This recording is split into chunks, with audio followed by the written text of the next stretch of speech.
ಗಂಗಾವತಿ ತಾಲೂಕಾ ತರಕಾರಿ ವರ್ತಕರ ಕ್ಷೇಮಾಭಿವೃದ್ಧಿ ಸಂಘ ಎಪಿಎಂಸಿ ಆವರಣ ಗಂಗಾವತಿ ಕೊಪ್ಪಳ ಅಧ್ಯಕ್ಷರು ಅಬ್ದುಲ್ ಅಜೀಂ ಹಾಗೂ ಹುಸೇನ್ ಸಂಪಂಗಿ ಹಾಗೂ ಡಿಎಸ್ಎಸ್ ಕೊಪ್ಪಳ ಜಿಲ್ಲಾ ಅಧ್ಯಕ್ಷರು ಮರಿಸ್ವಾಮಿ ಅವರ ನೇತೃತ್ವದಲ್ಲಿ ಹಾಗೂ ಉಳಿದ ಕಾರ್ಯಕರ್ತರು ಚಾಲನೆ ನೀಡಿದರು.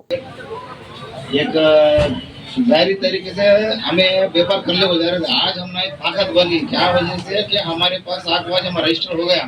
इंशाल्लाह आगे आने वाले दिनों में हमें बहुत कुछ कर सकते। एक तो अगर क्या है बोले हर एक चीज को हम जितने भी इसमें मेंबरशिप में हर एक जने के वास्ते में काम करना जरूरी है और एक जने के वास्ते में 2 जने के वास्ते में काम करने के वास्ते कमेटी नहीं बनी हमारी। पूरे तमाम जितने भी हमारे पास सदस्य से लेकर उपाध्यक्ष अध्यक्ष सब टोटली 29 या 30 मेंबर्स है। खास करके उनके सबके लिए हमें काम करना जरूरी है। आगे जो भी किसी के बारे में एक बारे में 2 के बारे में मुसीबत आए तो इंशाल्लाह पूरी कमेटी है ना उसका साथ देंगे।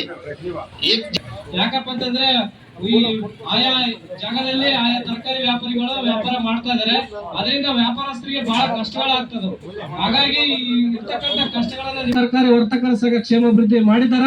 ಅವ್ರಿಗೆಲ್ಲರೂ ಇವತ್ತು ಗಂಗಾವತಿಲಿ ಇರ್ತಕ್ಕಂಥ ಎಲ್ಲಾ ಬೀದಿ ಬೇರೆ ವ್ಯಾಪಾರಸ್ಥರು ಇವತ್ತು ಅವ್ರಿಗೆ ಬೆಂಬಲ ಕೊಡ್ಬೇಕಾಗಿ. ಯಾಕಪ್ಪ ಅಂದ್ರೆ ಇವತ್ತು ನಮ್ಮ ಮೇಲೇನೆ ಬಹಳಷ್ಟು ದೌರ್ಜನ್ಯಗಳು ಜಾಸ್ತಿ ಆಗ್ತದವ. ಇವತ್ತು ಗ್ರಾಹಕರಿಂದ ಹೊರತುಪಡಿಸಿ ಇವತ್ತು ಬೇರೆ ಬೇರೆ ಇದರಿಂದ ಉದ್ದೇಶಪೂರ್ವಕವಾಗಿ ಇವತ್ತು ತಮ್ಮ ವೈಯಕ್ತಿಕ ವಿಚಾರಗಳಿಂದ ಇವತ್ತು ಬೀದಿ ಬದಿ ವ್ಯಾಪಾರಿಗಳ ಮೇಲೆ ಇವತ್ತು ಹಲ್ಲೆ ಮಾಡತಕ್ಕಂಥ ಬೇರೆ ಬೇರೆ ಒಂದು ಜಗದೊಳಗ ನಾವು ನೋಡ್ತಾ ಇದೀವಿ. ಇವೆಲ್ಲ ನಾವು ಸರಿಪಡಿಸ್ಬೇಕಪ್ಪ ಅಂತಂದ್ರೆ ನಮ್ದೇ ಆಗಿರ್ತಕ್ಕಂಥ ಒಂದು ಸಂಘ ಅನಿವಾರ್ಯ ಆಗಿರುತ್ತಾ. ಹಾಗಾಗಿ ಈ ಒಂದು ಸಂಘವನ್ನು ಈ ಉದ್ದೇಶ ಇಟ್ಕೊಂಡು ಮಾಡಿರ್ತಾರ. ಈ ಒಂದು ಎಲ್ಲಾ ಹಿರಿಯರಿಗೆ ನಾನು ಮನವಿ ಮಾಡಿಕೊಳ್ಳೋದೇನಪ್ಪ ಅಂತಂದ್ರೆ ಈ ಒಂದು ಎಲ್ಲ ನಮ್ಮ ಬೀದಿ ಬದಿ ವ್ಯಾಪಾರ ಇವತ್ತೇನು ಮಾಡ್ತಾ ಇದಾರ ಅವ್ರಿಗೆ ಸಪೋರ್ಟ್ ಮಾಡೋದ್ರ ಮುಖಾಂತರ ಇವತ್ತು ನಮ್ಮ ಸರ್ಕಾರದಿಂದ ಇವತ್ತೇನು ಅವರಿಗೆ ಅನುಕೂಲಗಳು ಆಗ್ತದವ ಅವನ್ನೆಲ್ಲ ಅವ್ರಿಗೆ ಮುಟ್ಟಿಸ್ತಕ್ಕಂಥ ಕೆಲಸ ತಮ್ಮಿಂದ ಆಗ್ಬೇಕಾಗೈತಿ.